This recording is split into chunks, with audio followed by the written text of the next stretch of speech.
अस्सलाम वालेकुम नाजरीन, आप देख रहे हैं प्रोग्राम अंदर की बात मुजम्मिल सोहवैदी के साथ। मैं हूं आपकी मेज़बान इकरार रियाज। हमारे साथ मौजूद है मुजम्मिल सोहवैदी। अस्सलाम वालेकुम, वेलकम टू द शो। क्या हाल है आपका? बिल्कुल ठीक-ठाक, आप सुनाएँ क्या हाल-चाल? मैं भी ठीक हूँ, अल्लाह पाक का शुक्र है। सर, सबसे पहले तो आपसे जानना चाहूंगी, आज जो कुरम से रिलेटेड एपेक्स कमेटी का इजलास हुआ है पेशावर में, इस मुतालिक आप क्या कहेंगे? देखिए, कोरम जो है पिछले डेढ़ माह से वहाँ खून की होली जारी है। सैकड़ों लोग मर गए हैं। कुछ लोग कहते हैं शिया-सुन्नी फसाद हो रहा है, लेकिन ज़्यादातर लोगों की ये राय है कि वहाँ आपस में लैंड डिस्प्यूट्स हैं और लैंड डिस्प्यूट्स की वजह से एक फ़रीक एक की हिमायत करता है, एक फ़रीक एक की हिमायत करता है, एक फ़रीक शिया हो जाता है, एक फ़रीक सुन्नी हो जाता है। तो बुनियादी तौर पे लड़ाई लैंड डिस्प्यूट्स है, ज़मीन का झगड़ा है, जो बाद में शिया-सुन्नी झगड़ा बन जाता है।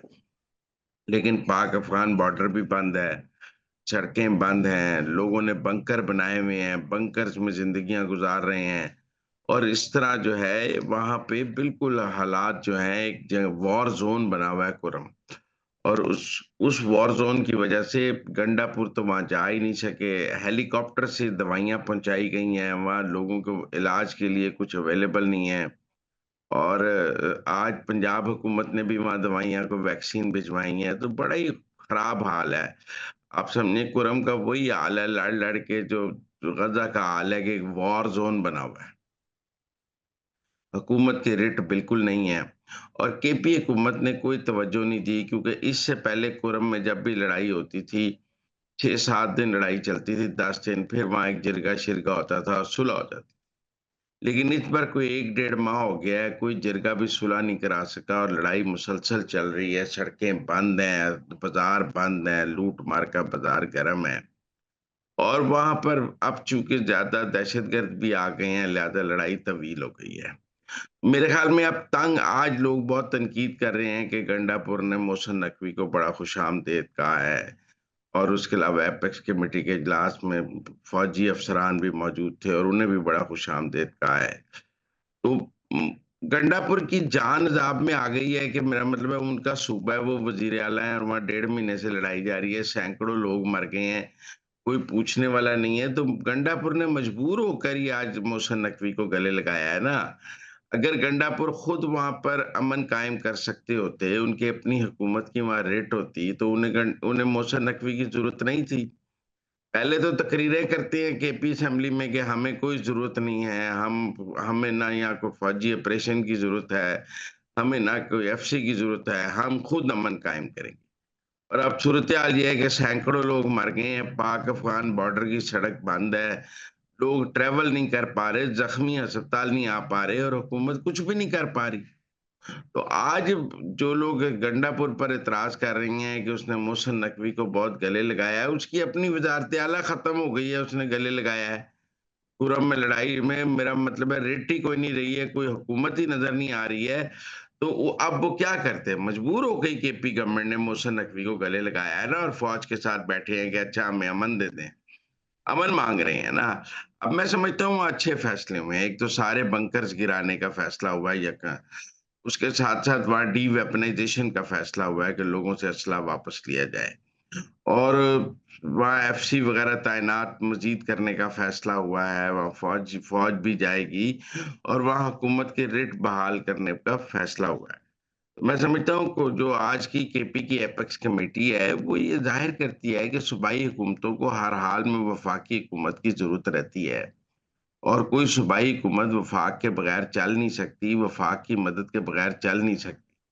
आप जितनी मर्ज़ी तकरीरें कर लें, जो मर्ज़ी कर लें, बहरहाल वफ़ाक और सूबाई हुकूमत का ताउन तो नागुज़ीर है ना।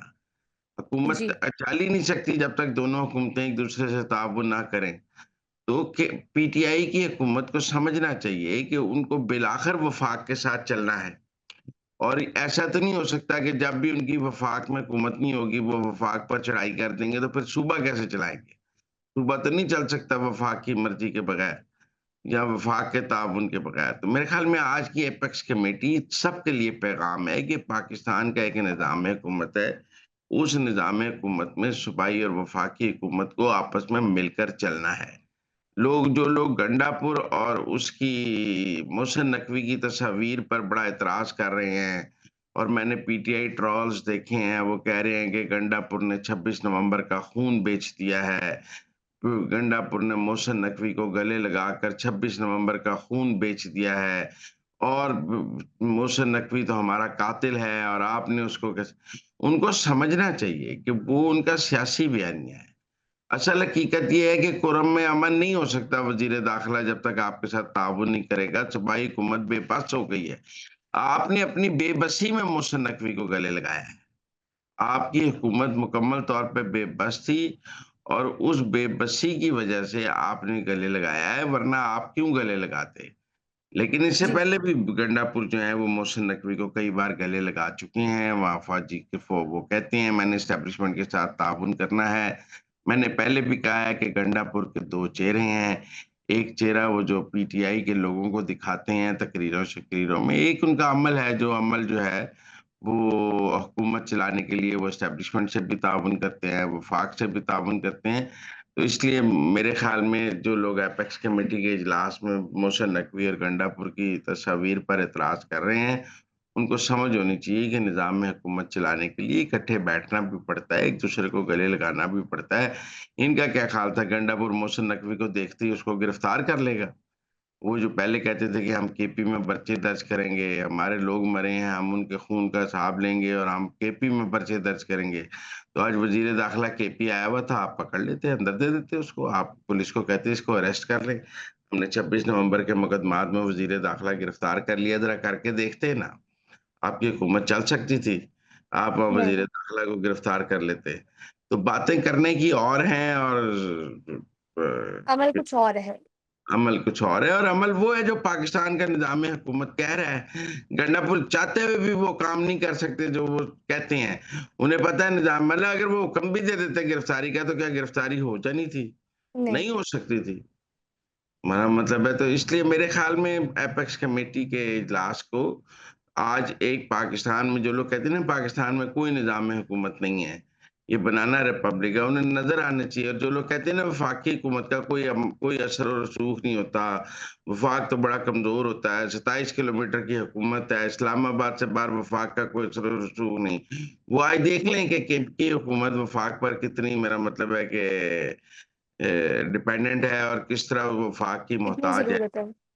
तो इसलिए अगर वफ़ाक बेबस हो तो आज गंडापुर वफ़ाक को गले लगा रहा हो। दुरुस्त फरमाया आपने। सर आगे बढ़ेंगे और अब बात करेंगे कि कल हमने देखा कि चेयरमैन पीटीआई वरिष्ठ गौहर की जानिब से सलमान अहमद की पार्टी रुकनीत मुअत्तल कर दी गई। तो उनका जो रिएक्शन सामने आया उस मुतालिक आप क्या कहेंगे? देखो उन्होंने 2 किस्म के रिएक्शन दिए हैं। एक तो उन्होंने कहा मैं कभी पीटीआई में शामिल ही नहीं था और उन्होंने कहा है कि बैरिस्टर गौहर भी जीएचक्यू और आसिम मुनीर का एजेंट है और उसने जीएचक्यू और आसिम मुनीर के कहने पे ये लेटर जारी किया है। अब कोई सलमान अहमद को पूछे कि बैरिस्टर गौहर इमरान खान की मर्ज़ी के बगैर आपको फ़ारिग कर सकते हैं? वो आसिम मुनीर के कहने पे थोड़ी आपको फ़ारिग करेंगे। पर चूँकि ये लोग जो हैं वो एक झूठा प्रोपेगेंडा करना चाहते हैं। कम से कम सलमान अहमद को अपनी बेइज़्ज़ती पर तो कहना चाहिए ना कि हाँ, मेरी बुशरा बीबी ने मुझे निकलवाया है और इमरान खान के कहने पे बैरिस्टर गौहर ने मुझे निकाला है।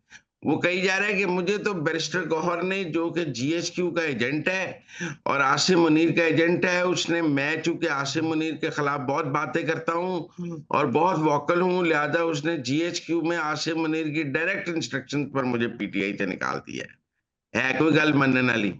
या वो पागल है या इंसान पागल समझता है। भाई आपको बुशरा बीबी के खिलाफ बयान देने पर निकाला गया है। और वो आपके लेटर में लिखा है कि आपको को इमरान खान की फैमिली के खिलाफ बयान देने पे निकाला गया है। उसके बाद आप इमरान खान के फर्स्ट कज़न हैं, आप हलीमा खान के फर्स्ट कज़न हैं।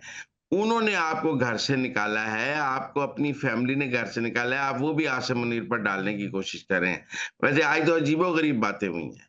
आज जो बुशरा बीबी की बहन है ना मरियम बटू, वो भी गंडापुर के खिलाफ ट्वीट कर रही थी कि उसने मोहसिन नकवी को गले लगाया है तो खून का सौदा कर लिया है, शोहदा के खून का सौदा कर लिया है और बड़ी अफ़सोसनाक बात है। अब बुशरा बीबी सीएम हाउस में रह रही हैं। मतलब आप मेरी बात समझे सरकारी प्रोटोकॉल में रहती हैं, सरकारी प्रोटोकॉल में आती-जाती हैं और उनकी बहन भी आज बयान जो दे रही थी, वो भी ये कह रही थी कि जी गंडापुर को, मोहसिन नकवी को गले नहीं लगाना चाहिए। हालाँकि उनकी बहन जो है, वो खुद एस्टेब्लिशमेंट के साथ ताउन से बाहर आई हुई है। तो अजीबो-गरीब बात थी, आज एक तरफ ग एपेक्स कमेटी थी, दूसरी तरफ बुशरा बीबी की बहन भी गंडापुर के खिलाफ ट्वीट करने में लगी हुई थी और सलमान भी उस पर ट्वीट कर रहे थे और सलमान साहब कह रहे थे, मैं तो एक तो कह रहे थे मैं पीटीआई में हूँ नहीं और दूसरा ये कि बैरिस्टर गौहर तो चेयरमैन पीटीआई नहीं है, वो तो जीएचक्यू का पीटीआई में एजेंट है। तो इसलिए उसने ये लेटर जारी किया है। यानी सर नफ़्सा-नफ़सी का आलम है पीटीआई में। और सर आगे बढ़ते हुए बात करेंगे, अहम मुलाकात हुई है वज़ीर-ए-आज़म शहबाज़ शरीफ़ और मौलाना फ़ज़लुर रहमान के दरमियान मदारिस रजिस्ट्रेशन बिल को लेकर। तो इस मुतालिक आप क्या कहेंगे? आपको क्या लगता है कि ये बिल अब मंज़ूर हो जाएगा? जी, कुछ ना कुछ मैंने आपको कहा ना मिड वे निकलेगा। मैंने कल भी आपके प्रोग्राम में कहा था कि हुकूमत ये चाहेगी कि मौलाना को फ़तह का झंडा भी दे और हुकूमत की भी कोई बात रह जाए। मैंने इसकी पहले भी मिसाल देता हूँ जी। कि 26वीं आईनी तरमीम में मौलाना कहते हैं मसवदा मेरा था, मैंने हुकूमत का मसवदा उठाकर रद्दी की टोकरी में फेंक दिया। ये मेरा मसवदा है। देखिए मसवदा मौलाना का था, चीफ जस्टिस हुकूमत की मर्ज़ी का लगा, आईनी बेंच हुकूमत की मर्ज़ी का लगा। इसी तरह अगर मदारिस बिल में मौलाना को फ़तह का झंडा मिल जाता है और हुकूमत के मकासद पूरे हो जाते हैं, तो हुकूमत को उस पर कोई इतराज़ नहीं होगा। और एक मिडवे निकला है जिसमें मौलाना अपना फ़तह का जश्न लेके भी पूरे पाकिस्तान में फिरते रहें और हुकूमत के जो मसाइल हैं वो भी हल हो जाएँ। मेरे ख़्याल में एक दरमियानी रास्ता तलाश किया जा रहा था, वो रास्ता काफ़ी हद तक मुझे लगता है कानूनी माहिरीन ने तलाश कर लिया है, जिसकी अब नोक-पलक दुरुस्त की जा रही है। उसमें कामरान मुर्ज़ा जो जेयूआई के हैं, सेनेटर हैं, वो हैं और इधर से आज़म नज़ीर तारड़ वग़ैरह हैं और उधर से फ़ौज भी इसमें मुलव्वस है, आईएसआई भी बात कर रही है। सब लोग मिलकर इसका रास्ता निकाल रहे हैं और कोशिश यही है कि मौलाना को दूल्हा बनाया जाए और मौलाना को इम्पोर्टेंस दी जाए और मौलाना को फ़तह का जश्न जिया जाए। इसीलिए आज प्राइम मिनिस्टर ने उनसे मुलाकात की है और उसकी एक वजह ये भी है कि वो हुकूमत मौलाना को ऑपोज़िशन में रखना में ऑपोज़िशन लीडर के तौर पे देखना चाहती है, लेकिन ये नहीं चाहती कि मौलाना और पीटीआई का कोई इत्तेहाद हो जाए। लिहाज़ा इसीलिए मौलाना के जहाँ एक लिमिट से बाहर जाने लगे हैं, तो फिर उन्हें एंगेज भी कर लिया जाता है।